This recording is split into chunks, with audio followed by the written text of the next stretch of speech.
요한복음 81탄이고요. 제목은 자리 바꾸기라는 제목입니다. 요한복음 19장 1절에서 11절 말씀까지 보도록 하겠습니다. 요한복음 19장 1절에서 11절까지 같이 읽도록 하겠습니다. 이에 빌라도가 예수를 데려다가 채찍질하더라. 군인들이 가시나무로 관을 엮고 그의 머리에 씌우고 자색 옷을 입히고 앞에 가서 이르되 유대인의 왕이여 평안할지어다 하며 손으로 때리더라. 빌라도가 다시 밖에 나가 말하되 보라, 이 사람을 데리고 너희에게로 나아오니 이는 내가 그에게서 아무 죄도 찾지 못한 것을 너희로 알게 하려 함이로다 하더라. 이에 예수께서 과시관을 쓰고 자색 옷을 입고 나오시니 빌라도가 그들에게 말하되 보라, 이 사람이로다 하며 제사장들과 아랫사람들이 예수를 보고 소리질러 이르되 십자가에 못 박으소서, 십자가에 못 박으소서 하는지라. 빌라도가 이르되 너희가 친히 데려다가 십자가에 못 박으라. 나는 그에게서 죄를 찾지 못하였노라. 유대인들이 대답하되 우리에게 법이 있으니 그 법대로 하면 당연히 죽을 것은 그가 자기를 하나님의 아들이라 함이니이다. 빌라도가 이 말을 듣고 두려워하여 다시 관정에 들어가서 예수께 말하되 너는 어디로부터냐 하되 예수께서 대답하여 주지 아니하시는지라. 빌라도가 이르되 내게 말하지 아니하느냐. 내가 너를 놓을 권세도 있고 십자가에 못 박을 권세도 있는 줄 알지 못하느냐. 예수께서 대답하시되 위에서 주지 아니하셨더라면 나를 해야 할 권한이 없었으리니 그러므로 나를 내게 넘겨준 자의 죄는 더 크다 하시니라. 아멘. 네, 우리는 계속해서 예수님의 재판 과정을 보고 있습니다. 십자가에 죽이라고 소리 지르는 자들, 예수님 십자가에 죽여라 이렇게 소리 지르는 자들, 이들은 마귀 새끼들이 맞습니까? 네, 질문이 너무 원색적인가요? 네, 이들은 마귀 새끼가 맞습니까? 네, 맞아요. 마귀 새끼 맞습니다. 아주 악랄하고 잔인한 인간의 죄성을 가진 자들이 예수를 십자가에 못 박으라고 지금 외치고 있는 거예요. 그러면 반대로 한번 생각해 보자고요. 반대로 예수님은 십자가에 죽여서는 안 됩니다라고 외치는 부류들이 있다면, 그렇게 소리치는 자들, 절대로 예수님 죽여서는 안 됩니다. 바라바를 죽이십시오. 예수를 살려주고 바라바를 죽이십시오. 라고 하는 사람들이 있다면 본문에서 그 사람이 누굽니까? 빌라도거든요, 사실. 빌라도는 어떻게 해서든지 예수님을 풀어주려고 하는 사람이에요. 그러니까 예수님 못 박으세요, 못 박지 마세요 하는 두 부류가 지금 재판을 하고 있는 거예요. 그래서 빌라도는 여러 차례 예수에게 죄를 발견하지 못했다. 난 도대체 내가 로마법에 대해서 잘 아는데 예수에게 아무런 잘못을 저지르지 못했다라고 말해요. 그런데도 이게 안 통하니까 그러면 6월절 특사로, 그래 죄가 있다고 치고 6월절 특사로 풀어줄 수 있는 그런 전례가 있으니까 예수님 풀어주면 어떻겠냐라는 식으로 끝까지 예수님을 풀어주려고 노력하고 있는 거예요. 그래서 계속 그걸 제안하죠. 그리고 이 재판 과정에서 굉장히 중요한 여자 한 명이 등장해요. 그 여자가 요한복음에서는 등장하지 않는데 마태복음에 보면은 그 여자의 말이 표현이 되거든요. 그러니까 바로 빌라도의 아내예요. 빌라도의 와이프인데 이 와이프는 사람을 시켜가지고 남편한테 제발 그 재판에 손을 떼라, 하지 마라, 이렇게 얘기하는 거예요. 쉽게 얘기하면 예수님을 십자가에 죽이지 말라는 얘기를 하는 거예요, 빌라도의 아내는. 그렇다고 해서 이 빌라도의 아내가 하나님이 보내신 천사인가요? 아니죠. 이거 잘못 오해하시면 안 돼요. 하나님 보내신 천사가 아닙니다, 이 자도. 그러니까 어떤 목사들은 이 본문을 가지고 설교할 때 이 빌라도의 아내처럼 예수님을 풀어주는 그쪽 진영에 서서 예수님을 지켜야 되는 게 복된 삶이다 라고 설교하시는 목사님들을 아마 많이 보셨을 거예요. 그런데 그렇지가 않아요. 그러니까 역시 이 여자도 죄가 많은 인간일 뿐임을 지금 성경은 표현하고 있는 거예요. 자기의 꿈을 꾼 것까지 이야기하면서 내가 꿈을 꿨는데 꿈자리가 너무 안 좋아. 제발 이 재판에서 손을 뗐으면 좋겠어. 그러니까 만약에 빌라도의 마음이 흔들려서 마누라 말이라면 죽는 저와 같은 마누라 말이라면 죽는 신령일까지 하는 그런 사람이라면 어떻게 하겠어요? 풀어줘야 되죠. 아니, 내 마누라가 하는 말이 소중하지. 뭐 이것들이 뭐 어떻게 하든. 그런데 하나님이 보실 때는 양쪽 진영 모두 사탄 마귀에 불과하다라는 거예요. 만약 빌라도가 아내의 부탁으로 예수님을 십자가에 처형하지 않았다. 그러면 빌라도 역시 어떻게 되는 겁니까? 일전에 베드로의 이야기 기억나시죠? 베드로에게 예수님이 동일하게 사탄아 물러가라 이렇게 말씀하셨단 말이에요. 그러니까 마태복음 16장에 보면 예수님이 말씀하시기를 나는 장로들과 대제사장과 서기관들에게 고난을 당하고 곧 죽게 될 것이다. 그리고 부활할 것이다. 이 말씀을 하세요. 그때 베드로가 예수님을 붙들고 꾸짖는 거예요. 베드로가 예수님을 붙들고 꾸짖는 거예요. 그런 나약해 빠진 소리 하지 마라. 내가 어떻게 해서든지 당신을 지킬 거니까 당신이 제사장이나 서기관들에게 잡혀서 죽을 일은 절대 없을 거다라고 했어요. 그때 예수님이 사탄아 내 뒤로 물러가라 했다는 거예요. 그러니까 지금 빌라도의 아내 빌라도 마찬가지로 하나님 보실 때는 그냥 사탄 마귀일 뿐이라는 거예요. 그러니까 너는 하나님의 일을 생각하지 못하고 사람의 일로 생각하는구나 라고 꾸짖는 거예요. 베드로를. 그러면서 유명한 말씀 하시잖아요. 나를 따라오려거든 각자 자기 십자가를 지고 나를 따라오라. 이 말씀이 그 밑에 붙어 있는 거예요. 그렇다면 본문에서 예수님을 풀어주라고 소리치고 있는 자들이 있다고 하더라도 그들 역시 천사가 아니고 그 역시 하나님의 일이 아닌 인간의 일을 추구하는, 즉 예수님을 넘어뜨리게 하는 마귀 새끼들일 뿐이라는 거예요. 그러니까 빌라도의 아내는 착한 여자인 것 같지만 그가 하는 행동은 예수님을 넘어뜨리려고 하는 악마의 유혹이라는 거예요. 이해가 되십니까? 그러니까 예수님을 십자가에 못 박아 죽이세요 하는 유대인들도 마귀 새끼들이고, 아닙니다, 풀어줘야 됩니다 라고 하는 사람들도 마귀 새끼들인 거예요. 그럼 이 재판이 뭐예요? 의라고 하는 예수님을 가운데 놓고 양쪽 진영의 인간들이 서로 줄다리기 하는 거예요.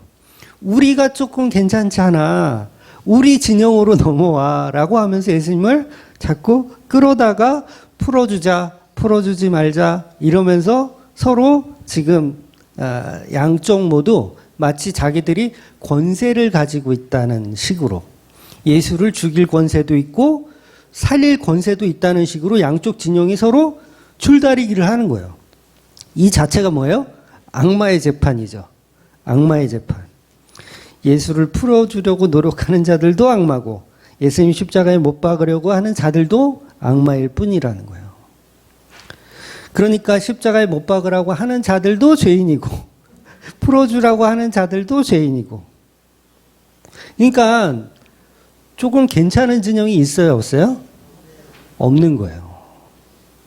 그러니까 오늘 본문이 우리에게 말해주고 싶은 것은 우리는 어느 편에 서야 한다라는 교훈을 주는 게 아니라는 거예요. 그래서 본문이 말하고 싶은 본질은 아무런 권력도 없는 인간들, 아무런 권력도 힘도 없는 마귀 새끼들이 하나님의 아들을 재판하고 있다라는 거예요. 그걸 요한은 지금 설명하고 있는 거예요.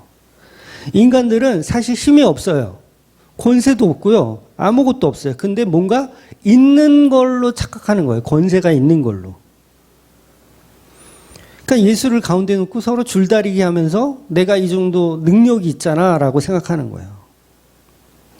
즉 선악과를 먹으라고 들이미는 마귀 새끼나 선악과를 받아먹는 아담과 하하나 어느 양쪽 진영 모두 다 마귀 새끼일 뿐이라는 거예요.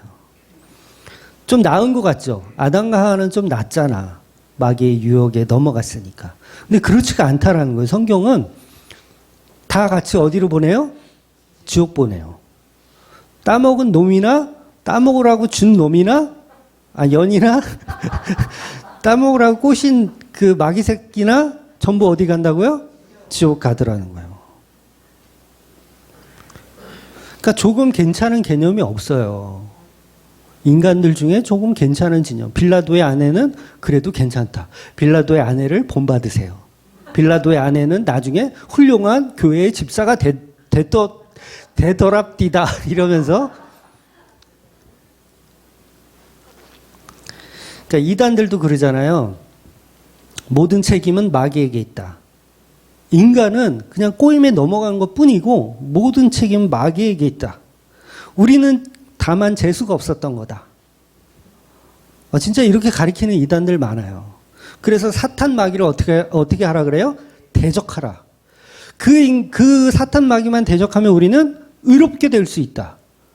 크게 착각하는 거죠. 이미 우리가 사탄 마귀가 되었다라는 전제를 가지고 말씀을 봐야 되는데 아직 우리는 깨끗하다고 보는 거예요. 아직 선악과 안 먹었다고 생각하는 거죠. 근데 이미 게임은 끝나 있어요. 이미 선악과는 먹었고 우리는 태어날 때부터 죄인으로 태어나고 있었던 거예요. 뭐가 태어난 거예요? 사탄 마귀가 태어난 거예요. 여러분 새댁이 애를 낳았어요. 뭘 낳은 거예요? 사탄 마귀를 낳은 거예요. 이게 농담이 아니라 진짜로 그렇다는 거예요. 교리적으로도 사탄 마귀가 한 마리 태어난 거예요. 이제 은혜 없이 살면 얘는 어떻게 해요? 지옥 가는 거예요. 사탄 마귀가 태어났으니까. 그래서 가짜 복음은 사탄에게 속아서 선악과를 먹은 것이라고 하면서 인간은 억울하니 인간에게 가치를 챙겨보자고 속삭여요. 그런데 그건 복음이 아닙니다. 그러니 선악과 먹은 아담과 하와는 반성하지 않는 모습으로 살아가는 거예요. 아담과 하와는요, 선악과를 먹고 나서 반성했는 줄 아세요? 반성 안 했어요. 똑같이 전가했어요. 저 인간 때문에 내가 먹었다. 저 년 때문에 내가 먹었다. 저 마귀 새끼 때문에 내가 먹었다. 이렇게 서로 전가를 해요. 자기가 사탄 마귀라는 얘기를 안 합니다. 그러니까 인간은 스스로 율법을 깨닫고 의에 이를 수가 없는 거예요. 그러니까 아담이 누구에게 책임을 제일 먼저 돌립니까? 하나님에게 제일 먼저 돌려요. 당신이 만들어준 저 여자, 당신이 만들어준 하나님께 돌리는 거예요. 자기의 죄의 이유를. 여자도 마찬가지예요. 에덴 동산에 왜 마귀가 있었어요? 하나님이 마귀를 풀어줘서 그런 거 아니에요. 저 마귀가 나를 꼬셔서 먹었어요. 전혀 반성하지 않더라는 거예요. 그래서 선악과 먹은 인간은 진정한 회개를 할 수가 없습니다. 즉 내가 악마예요, 내가 마귀예요 라고 말하는 존재는 없더라는 거예요. 그러니 예수님이 오셔서 그 죄를 다 도말하지 않는다면 우리는 불가능한 거예요. 지옥을 멸하기가 불가능한 거죠. 그래서 예수님이 십자가에 달리시면 안 됩니다. 내가 십자가에 달려야 됩니다. 이게 사실은 은혜 받은 사람의 표현이거든요. 근데 전부 예수를 십자가에 못 박아라. 아니면 예수를 십자가에 풀어주게 해서 내 가치를 챙기는 거예요. 나 이렇게 권력이 있어서 내가 풀어줄 권한도 있고 매달 권한도 있어요. 이게 지금 누구 얘기예요? 빌라도의 얘기잖아요. 권한이 있다고 착각하는 거예요. 그러면 그 권한을 가진 자에게 예수님 뭐라 그러십니까?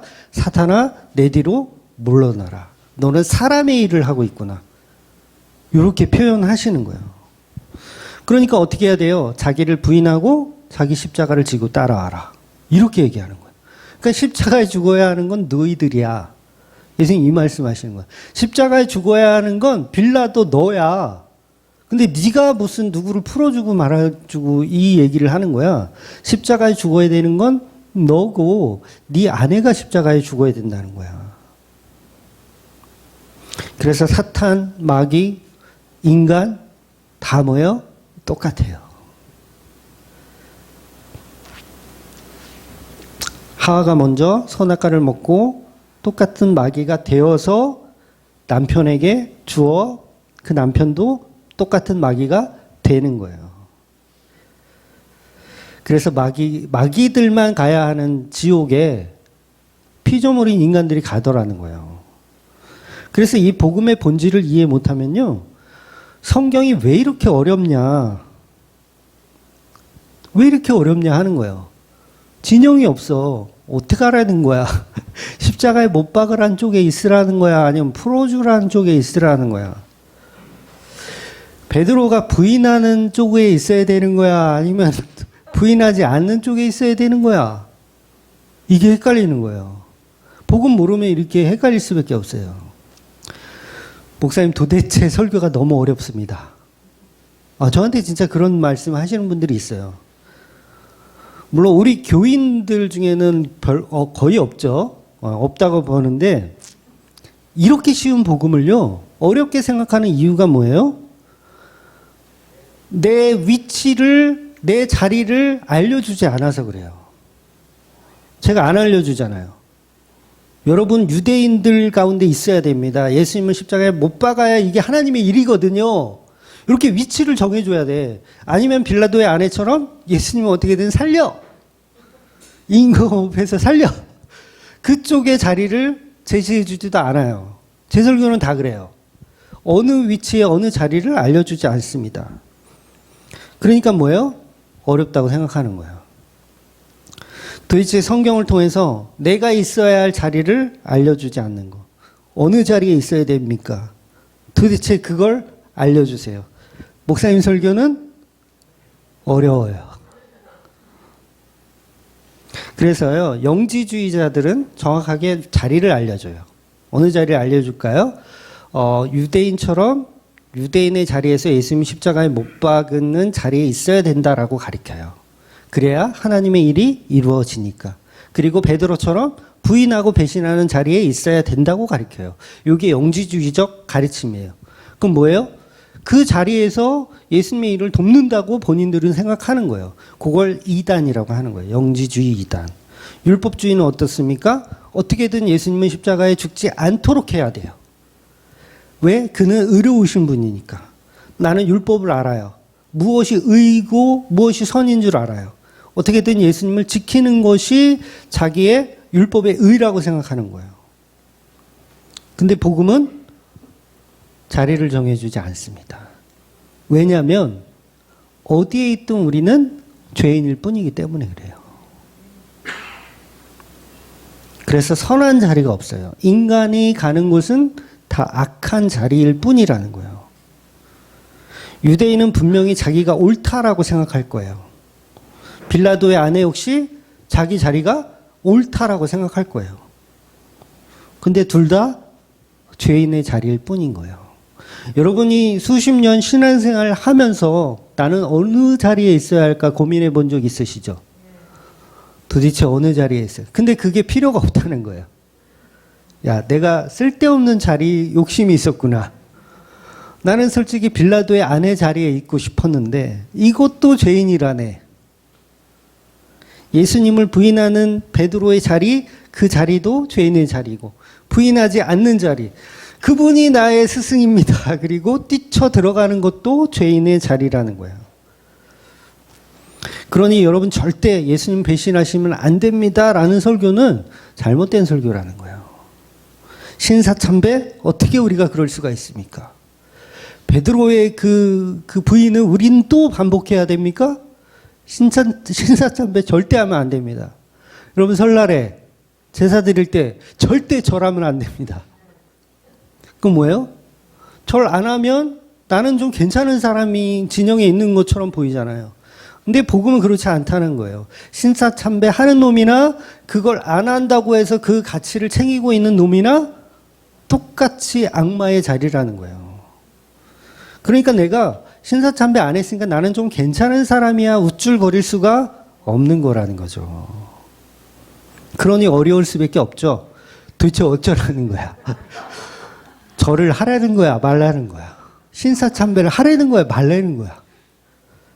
그러니까 그런 설교를 사람들은 편애하고 편안하게 생각하고 좋아해요. 왜냐하면 방법과 자리를 가르쳐 주거든요. 절대 먹지 마세요. 선악과 절대 먹지 마세요. 이런 자리가 사실은 편해요.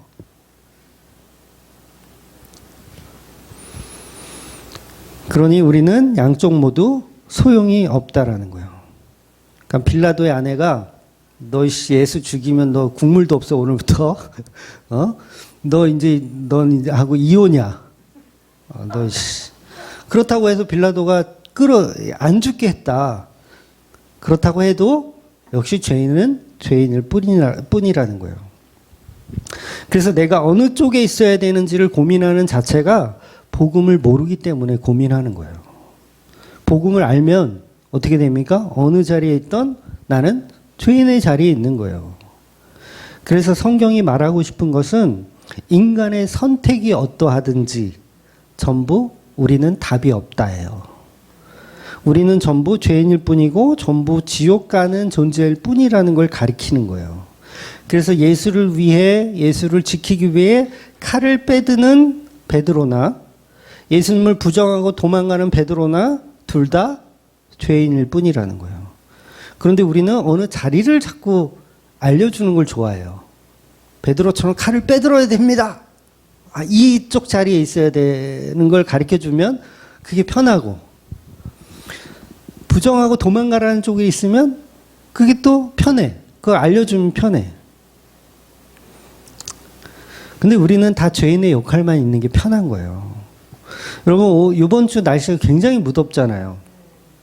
참 덥더라고요. 이 실내 온도가 교회 그러니까 목양시 실내 온도가요 33도가 올라가더라고요. 죽는 줄 알았어요. 그래서 에어컨을 켰어요. 그래서 이 무더운 날씨에 나 예배 드리러 왔어요. 하나님. 자리를 선택한 거예요. 나 예배 드리러 왔어요. 그러면 대부분의 목사들은 당신은 승리자입니다. 당신은 최고의 신앙 고백을 하고 있습니다. 이렇게 칭찬해 줄 거예요. 그러면 편해요. 근데 우리 목사님은 다 쓰레기라고 하는 거예요. 이 무더운 날씨에 예배 드리라고 온 여러분도 죄인이고, 그냥 집에서 편안하게 에어컨 틀고 유튜브로 그냥 예배 드리는 그 놈도 죄인이고, 어느 자리에 있든 어디를 선택하든 우리는 죄인이라는 거예요. 이게 제가 하고 싶은 얘기가 아니라 성경이 지금 우리에게 이야기하고 싶다는 거예요. 재판을 하기는 하는데 양쪽 진영에서 서로 예수님을 가운데 놓고 우리가 의롭다라고 주장하고 있는 거예요. 근데 예수님 보실 때는 둘 다 죄인이에요. 내가 너희들 지옥 갈 너희들을 위해 지금 십자가를 지고 있다는 거예요. 그러니 우리의 피조물의 선택은 중요합니까? 중요하지 않습니까? 중요하지 않아요. 교회 나왔다고 잘난 척 하지 마세요. 네? 교회 나왔다고 잘난 척 하지 마시고, 교회 안 나왔다고 또 이게 괜찮다라고 생각해서도 안 되는 거죠. 우리는 다 죄인의 자리에 있다는 거예요. 그러니까 교인들은 이 복음을 모르니까 죄에서 빠져나갈 방법을 가르쳐주는 교회를 좋아해요. 교회에서 죄를 빠져나갈 방법을 가르치는 교회. 근데 방법론을 가르치면요, 그건 100% 가짜 교회입니다. 지난주 제가 설교 마무리하면서 그런 얘기를 했어요. 마지막에 바라바가 아닌 예수를 선택하는 저와 여러분이 되시기를 축원드립니다. 그렇게 아마 얘기했을 것 같아요. 사실 원고가 조금 더 있었어요. 원고가 더 있었는데 찬양을 조금 더 하고 싶어가지고 일찍 마무리를 하면서 급 마무리를 했거든요. 아마 PPT 하시는 집사님이 아실 거예요. 뒤에 그 내용도 더 있었거든요. 그래서 급 마무리를 하면서 그 말을 했는데 그 선택 또한 우리가 하는 겁니까? 아니에요. 우리가 바라바를 선택하든 예수를 선택하든 그 선택 또한 선택당하는 거예요. 그러니까 나는 예수를 선택했으니 괜찮은 사람이다라고 생각하시면 큰 오해라는 거예요. 그래서 오직 구원은 예수님이 십자가로 홀로 이루시는 거예요. 홀로. 양쪽 진영 모두 나를 도와주는, 예수님을 도와주는 인간은 한 명도 없는 거예요. 그래서 구원의 적용을 우리의 수고와 노력으로 할 수 있는 게 아니라는 거예요. 그러면 이미 그건 복음이 아닌 거예요. 구원의 적용까지도 성령께서 우리에게 오셔서 우리에게 은혜를 주셔서 적용해 주시는 개념이라는 거예요. 그래서 교회들은요, 시험 봐서 구원 주는 걸 편하게 생각해요. 시험 봐서. 절대평가, 상대평가 이렇게 해가면서 차라리 시험 보는 게 차라리 편한 거야. 이건 어디에 있으라는 건지 애매해. 그러니까 실제로 주맘교회 설교가 어렵다고 하는 사람들의 이야기를 들어보면 방법을 가르쳐주지 않기 때문이래요. 방법. 내가 어느 자리에 있어야 되는지. 그래서 너무 어려워서 다시 그냥 과거의 율법적인 교회로 다시 가는 거예요. 거기 가면 명확하게 답을 주거든요. 새벽기도 해야 됩니다. 11조 해야 됩니다. 주일성수 해야 됩니다. 그러면 괜찮은 성도입니다. 이렇게 딱 문제를 주고 답을 주잖아요. 얼마나 편해요. 근데 이거는 집에 있어도 죄인이고 교회 나와도 죄인이고 연보를 해도 죄인이고 안 해도 죄인이고 무슨 평가가 없어. 빵점이야 그냥. 처음부터 끝까지 빵점이야. 그러니까 이 복음이 어려우면서도 쉬워요. 쉬운 사람한테는 한없이 쉽고 아무것도 안 해도 되는 너무 쉬운 시험 문제이고 어떤 사람에겐 이게 너무 어려운 시험 문제가 되는 거예요. 그러니까 도대체 누구를 닮으라는 거야? 바라바를 닮으라는 거야? 예수를 닮으라는 거야? 빌라도를 닮으라는 거야? 유대인들을 닮으라는 거야? 근데 목사님들은 다 닮으래. 그러면 편해. 다윗을 닮아야 합니다. 사도 바울을 닮아야 됩니다. 이렇게 가르쳐주면 편해. 근데 사도 바울도 죄인이다.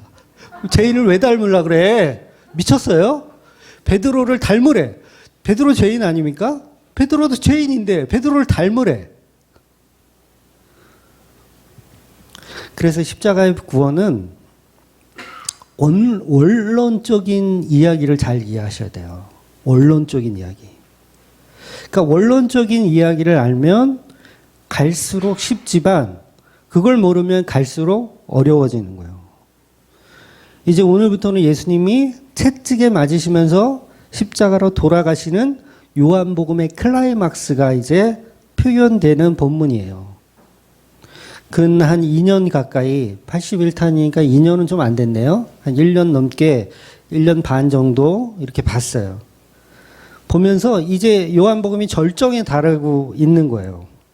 그래서 십자가라는 것이 왜 그렇게 중요한지, 십자가라는 핵심이 왜 그렇게 위대한지를 이제 표현해 나가는 거예요. 그래서 십자가가 왜 그렇게 영광인지를 이제 요한복음이 표현해 나갈 거예요. 그걸 이제 오늘부터 보는 거예요. 여러분, 그래서 이 세상의 모든 존재는요, 딱 두 가지밖에 없어요. 이 세상의 모든 존재는 딱 두 가지. 뭐냐면, 창조주와 피조물. 딱 두 가지입니다. 다른 거 없어요. 외계인이란 영화 보셨어요? 어저께 집사람하고 보고 왔는데, 외계인하고 우리나라 그 옛날 그 도사들하고 막 싸우는 그런 내용인데, 그런 외계인은 없어요. 네, 그런 외계인은 없습니다. 이 세상의 존재는 창조주와 피조물 딱 두 가지 뿐인 거예요. 그러니 어떤 존재가 있다면 그 존재가 거해야 할 자리는 어디입니까? 피조물의 자리예요. 어떤 존재가 있다면, 그게 창조주가 아니라면 우리는 다 피조물의 존재에 있어야 되는 거예요. 그런데 그 피조물의 존재를 벗어나는 자체가 뭐예요? 죄이고, 이게 하나님의 자리를 가려는 속성이 있는 거예요. 저와 여러분은 창조주입니까? 피조물입니까? 네, 피조물이에요. 당연히 피조물입니다. 그러면 피조물의 자리에 있어야 되는 거예요. 그런데 피조물이 허락 없이 피조물의 자리를 일어나서 막 어디론가 가. 자리는 두 개밖에 없다 그랬어요. 이 자리를 일어났다면 어느 자리예요? 하나님의 자리, 창조주의 자리로 가겠다는 거예요. 이게 선악과예요. 선악과. 이것이 바로 죄입니다. 피조물이 피조물의 자리를 이탈한 거예요. 하나님의 자리로 가겠다. 그래서 이 피조물의 자리를 떠나는 순간 이걸 성경이 하마르티아라 그래요. 죄, 관역을 벗어났다. 자리를 이탈했다. 이게 죄예요. 그래서 죄라는 것은 살인 강도만 죄라고 이야기하는 게 아니에요. 피조물이 피조물의 자리를 이탈하면 그게 죄예요. 그러니까 내가 내 안에 하나님과 같은 속성을 가져. 아, 나는 권세가 있지. 나는 위대하지. 라는 속성이 들어있다면 그게 뭐예요? 피조물의 자리를 이탈한 거예요. 그걸 죄라고 하는 거예요. 그래서 선악과의 본질이 뭡니까? 너도 하나님처럼 될 수 있다예요. 그럼 반대로 복음은 뭐냐? 복음은 하나님이 하나님의 자리를 이탈한 거예요. 똑같은 건데 하나님이 하나님의 자리를 이탈한 게 복음이에요. 인간의 자리로 들어오시는 거. 그러니까 하나님이 하나님의 자리를 이탈하여 피조물의 자리로 들어오는 게 복음이고, 반대로 우리가 하나님의 자리로 가려고 하는 걸 죄라고 하는 거예요. 두 가지밖에 없어요. 그래서 죄의 반대를 의라고 표현할게요. 의는 뭐냐? 하나님이 하나님의 자리를 떠나서 인간의 자리로 내려오는 거. 이걸 의라고 해요. 그래서 세례 요한이 예수님을 가리켜서 보라 하나님의 어린 양이로다. 이 얘기가 뭐예요? 하나님이 그 자리를 이탈하여 인간의 어린 양으로 왔다. 어린 양은 뭐예요? 제사 드릴 때 때려 죽여야 되는 존재잖아요. 그 존재로 내려왔다. 이걸 복음이라고 하는 거예요. 그래서 의와 죄와 이 두 가지의 구분은 자리 이탈입니다. 이것을 죄의 구속이라고 하는 거예요. 죄의 구속. 자리 이탈. 하나님이 하나님의 영광을 버리고 이 땅에 내려오신 것. 그래서 하나님의 아들이 선악과 먹은 아담이 되어서 죽는 거예요. 하나님의 아들이 선악과 먹은 아담이 되어서 죽는 거. 그러니까 아담에게 받은 형벌이 뭡니까? 가시형공기가 나와서 도저히 살 수 없는 세상이 된 거. 그걸 예수님이 받아 드시는 거예요. 선악과를 받아 드시는 거예요. 가시면류관을 쓰시는 거죠. 이처럼 하나님과 인간의 자리 바꾸기 하기.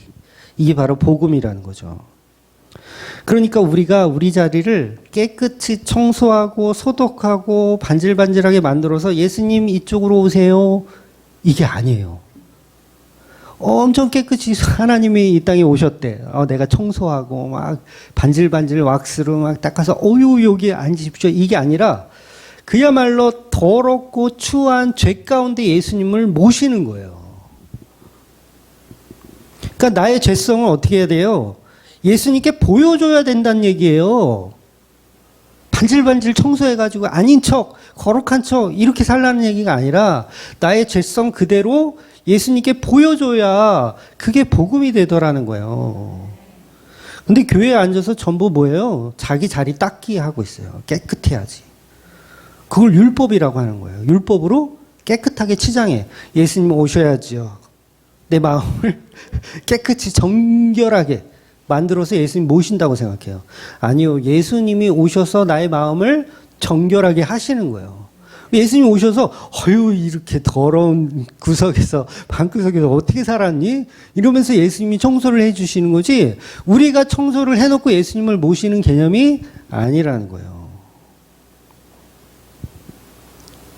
그래서 하나님 이리 오세요. 저리 오세요. 여긴 아직 청소가 덜 됐으니 저쪽으로 잠깐 계시고 지금 오세요. 이제 청소가 됐으니까.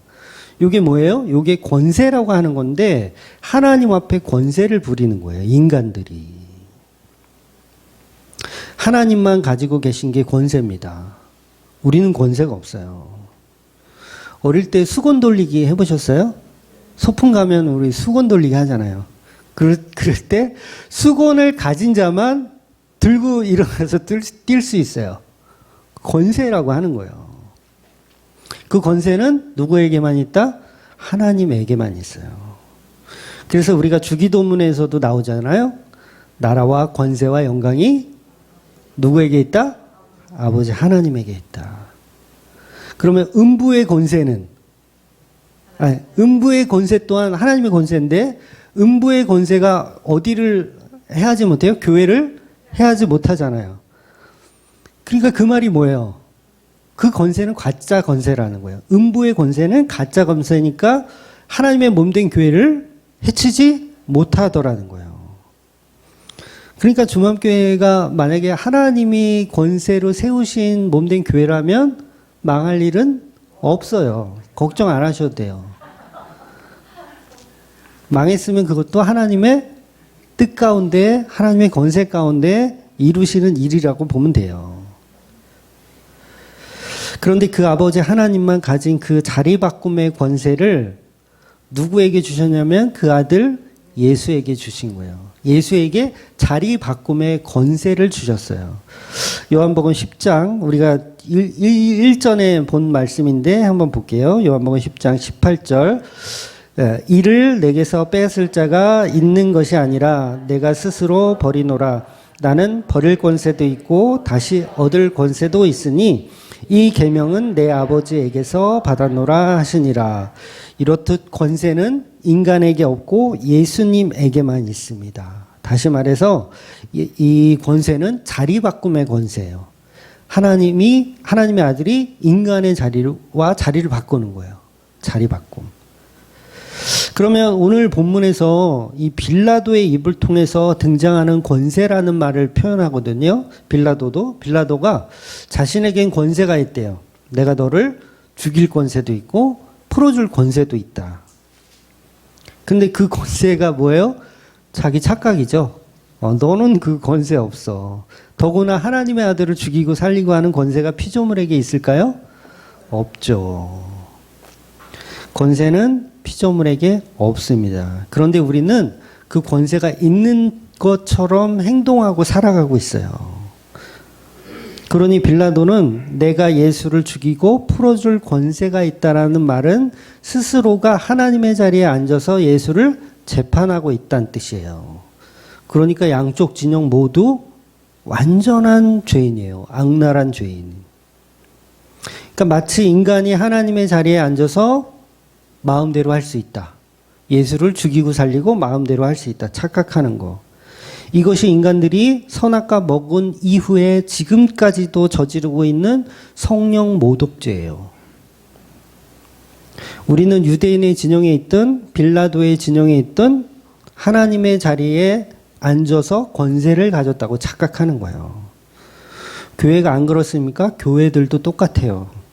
목사들은 권세를 가졌다고 착각하고 있어요. 장로들, 권사들 다 권세 가졌다고 착각해요. 근데 우리는 권세가 없습니다. 아무것도 아니에요. 그러니 가짜 권세를 가졌다고 그 권세를 남발하는 지금 이 빌라도와 같은 저와 여러분들이 교회를 망치고 있는 거예요. 그래서 그 권세자를 진짜로 만나니까 빌라도가 권세자를 진짜로 만난 거예요. 그랬더니 예수님 앞에 두려워 떨 수밖에 없죠. 그건 뜬금없어요. 본문 8절에 보면 예수님이 하나님의 아들이란 말을 듣고 빌라도가 두려워 떨어요. 말도 안 돼요. 왜 그럽니까? 진짜 예수를 만났기 때문에 그래요. 그러니까 권세가 있다고 착각하는 빌라도가 내 권세는 아무짝에도 쓸모가 없음을 알게 되는 거예요. 어둠이 빛을 보았더니 어둠이 사라지는 거죠. 그래서 빌라도는 두려워서 예수님을 다시 데리고 들어가요. 다시 데리고 들어가서 관저에 들어가서 더 진지하게 물어봅니다. 너는 어디서부터냐? 이렇게 표현해요. 이 질문이 뭐냐면 네 자리는 어디냐? 이거 물어보는 거야. 하나님의 자리냐? 피조물의 자리냐? 그거 물어보는 거예요. 그러니까 빌라도가 헷갈려 하는 거죠. 복음을 헷갈려 하는 거예요. 예수님이 살고 싶다는 건지 죽고 싶다는 건지 도대체가 모르겠다는 거예요. 이해가 되세요, 이게? 그러니까 여러분이 다른 복음을 모르는 어떤 분한테 복음을 막 전해요. 아, 우리는 양쪽 진영 모두 죄인이야. 교회 나가도 죄인이고 안 나가도 죄인이야. 그러면 그 사람이 어떻게 생각할까요? 이건 살고 싶다는 거야, 죽고 싶다는 거야. 이게 지금 빌라도의 지금 상태인 거야. 아, 예수가 이게 지금 살고 싶다는 거야, 죽고 싶다는 거야. 도대체 알아먹을 수가 없는 거예요. 빌라도가 자기 자리를 못 찾는 거예요. 감을 못 잡는 거예요. 그러니까 마치 복음을 들으면 어렵다고 생각하는 그 모습이에요, 지금 빌라도가. 그래서 빌라도에게는 당연히 어려운 복음입니다. 그래서 예수님은요, 빌라도에게 대답을 해주지 않으세요. 너는 어디서부터냐라는 그 물음에 대답을 안 해주세요. 빌라도는 복음을 들을 만한 아직 때가 아니기 때문에 그래요. 그러니 오늘 본문이 말하고 싶은 핵심은 모든 권세는 성부, 성자, 성령 하나님께 있는데 피조물인 인간이 서로 연합을 하여서 마치 자기들이 권세에 있다고 착각하는 거예요. 결국 그 권세에 있다라고 착각하는 그건 죄일 뿐이라는 거예요. 선악과를 입에 문 죄인. 인간들은 하나님 앞에서 엉터리 권세를 가지고 인간의 죄가 얼마나 악랄한지를 알아야 되는데 그걸 못 보고 있는 거죠. 그래서 여러분 그 조폭이 왜 조폭인지 아세요? 그거 몰라요? 연합하기 때문에 조폭이에요. 조폭은 혼자 안 다녀요. 같이 다녀요. 조폭을요, 저도 이제 친구 중에 이제 조폭 출신이 있거든요. 그러면 개인적으로 만나면 별거 없어요. 정말 그냥 착해요. 착해. 의리도 있고요. 착해. 그런데 이것들을 몇 명을 뭉쳐놓잖아요. 그럼 어디서 나오는 힘이 있는지, 어디서 나오는 그 계력이 있는지를 볼 수가 있어요. 개별적으로 보면 아무것도 아닌데 이것들을 몇 명 뭉쳐놓으면 어디서 그렇게 힘이 나는지 몰라요. 그러니까 뭐예요? 인간들이나 생선들이나 뭉쳐 다니는 걸 좋아해. 자기가 힘이 있다고 가시하는 거예요. 네, 생선들 그렇잖아요. 자기 힘이 있다고 가시하는 거예요. 몰려다닙니다. 정치판도 그렇잖아요. 네, 몰려다녀요. 야당이건 여당이건 쪽수가 일단 많아야 돼. 민주주의라는 게 뭡니까? 다수가 힘을 과시해서 소수를 지배하는 거예요. 소수 너희들은 양보해라. 다수가 하는 쪽으로 따라가라. 물론 약간 비하는 있어요. 정확한 지금 사회 시간이 아니니까. 그러니까 인간들이나 생선들이나 몰려다니면서 힘을 과시하는 그 권세를 가졌다고 착각하는 거죠. 자기들의 나약함을 감추기 위함이에요. 개별적으로 보면 아무것도 아닌데 이것들이 힘을 모아서 마치 우리가 힘이 있다라고 생각하는 거. 그래서 지금 유대인들이 딱 그 꼴을 하고 있는 거예요. 개별적으로 보면 아무것도 아닌 것들이 서로 뭉쳐서 누구를 대항해요? 예수 그리스도, 하나님의 아들을 대항하는 거예요. 그래서 큰 교회일수록요, 많이 모여 있잖아요. 힘이 강해요. 근데 그 힘을 어디다 쓴다고요? 하나님을 대적하는 데 써요. 예수님은 십자가에 못 박으라고 소리치는 데 써요. 그렇다고 소수만 모였다고 해서 괜찮다는 건 아니에요. 지금 이 재판의 구도를 잘 보세요.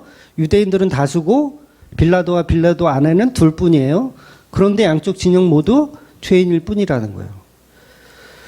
빌라도가 권세가 없다고 생각합니까? 자기도 권세 있다고 생각해요. 그리고 유대인들도 권세가 있다고 생각해. 다음 주에 보겠지만 막 협박해요. 빌라도를 협박해. 너 그따위로 하다가 내가 왕한테 이를 거야? 로마에 꼰질릴 거야, 너? 그래서 누가복음에 보면 헤롯과 빌라도가 전에는 원수였는데 예수를 죽이는 당일에는 뭐가 되었더라?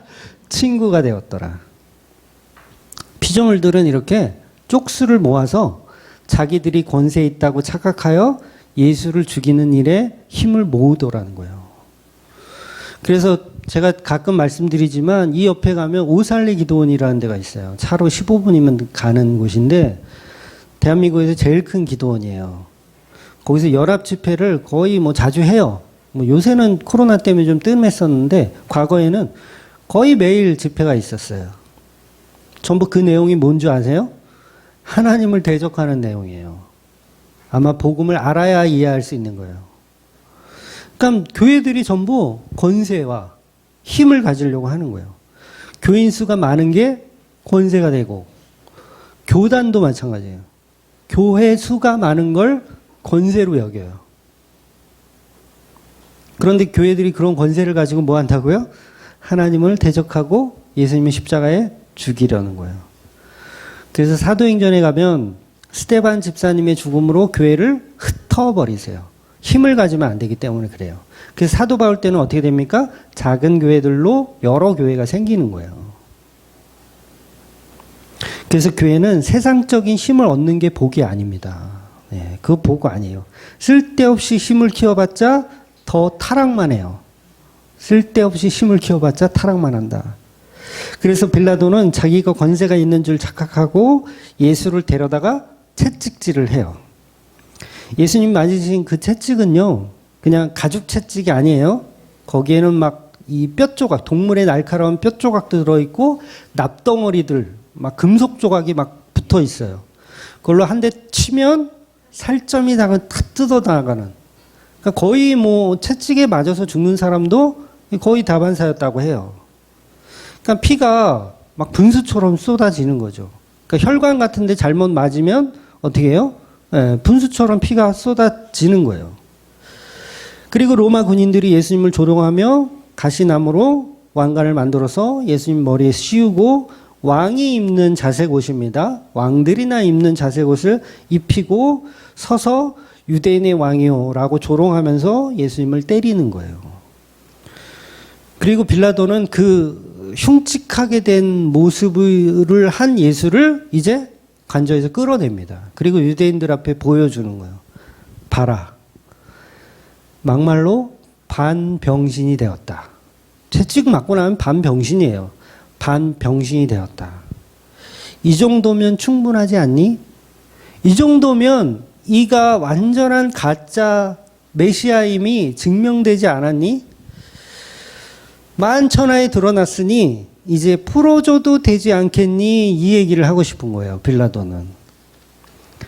그래서 자기 부하들이 예수님을 막 채찍으로 때리고 피투성이가 되어 있는 놀림감이 되어 있는 걸 그대로 다 그냥 지켜보는 거예요.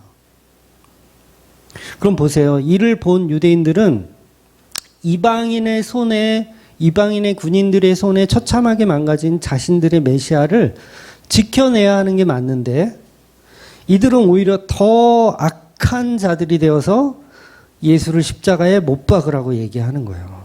그 정도 가지고는 안 돼요. 반병신 가지고는 안 돼요. 십자가에 나무에 달아 죽여야 된다고 계속 이야기를 하는 거예요. 그러니까 이게 인간이 얼마나 사악한 거예요. 누가 사악하다고요? 교회가 사악한 거예요. 평생을 메시아의 오심을 공부했어요. 누가? 유대인들이. 메시아의 오심을 공부했어요. 진리이신 예수님을 알아봐야 하는데, 그렇게 공부했으면 알아봐야 되는데 못 알아보는 거예요. 교회들이 평생을 공부하잖아요. 수요 예배, 금요 예배, 주일 예배. 막 인터넷 성도님들도 왜 주말교회 수요 예배 설교는 없느냐, 왜 안 하느냐, 뭐 이런 분들 많이 있거든요. 평생을 공부하면 뭐합니까? 네? 복음을 모르고 더 악랄하게 사는데. 예수님이 맞으신 채찍과 가시면류가 한 자색 옷의 조롱은 바로 타락한 교회를 위한 예수님의 사랑입니다. 그 채찍과 가시면류가 한 자색 옷은 사실은 누가 입고 있는 거예요? 우리 인간들이 입고 있는 거예요. 우리가 추구하는 탐욕입니다, 그게. 여러분 왕이 되고 싶잖아요. 자색 옷 입고 다니시잖아요. 그거 예수님이 입어주시는 거예요. 그러니까 율법을 모르는 로마인들은 그렇다고 치더라도 하나님을 잘 믿는다는 이 교회들은 예수님을 십자가에 못 박으라고 소리 지르면 안 되는데도 불구하고 이런 행동을 하는 거예요. 왜 그럽니까? 이게 말씀에 응하게 하기 위해서요. 말씀에 응하게 하기 위해서. 그래서 이게 무슨 말이냐면 예수님은 유월절에 어린 양으로 죽으셔야 되기 때문에 그래요. 레위기 제사 우리 계속 보고 있죠. 레위기 제사에서 그 제물된 흠없는 어린 양으로 죽으셔야 됩니다. 그래서 빌라도는 계속 죄를 발견하지 못했다. 죄를 발견하지 못했다. 계속 이야기를 하는 거예요. 그래서 유대인들이 예수님에게 주장하는 죄목이 뭡니까? 죄를 아무리 지적해도 이게 서로 안 맞아. 그래서 뭘 지적합니까? 자기가 하나님의 아들이다 라는 걸 지적하는 거예요. 신성 모독이다 이렇게. 그런데 이건 로마법으로는요, 이거는 죄가 되지 않아요. 여러분 경찰서에 뛰어들어가서 내가 하나님의 아들이다 이렇게 소리쳐 보세요. 체포하시나요?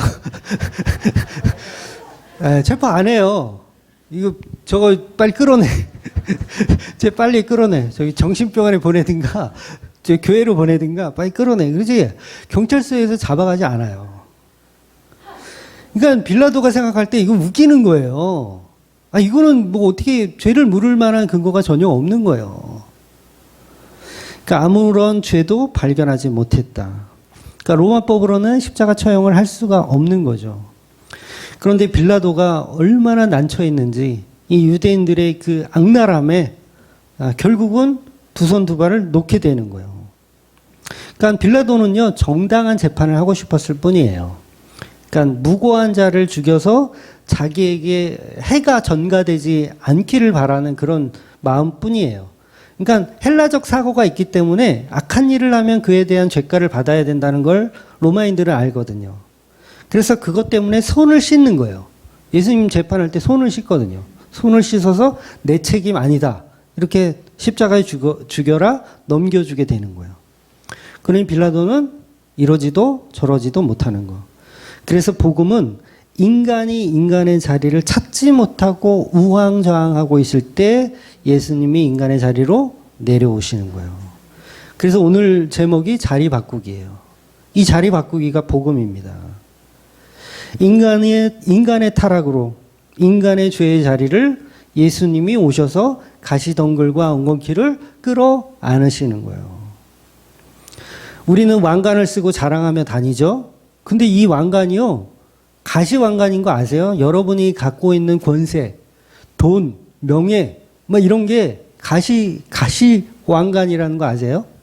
여러분, 아베 전 총리가 왜 죽었어요?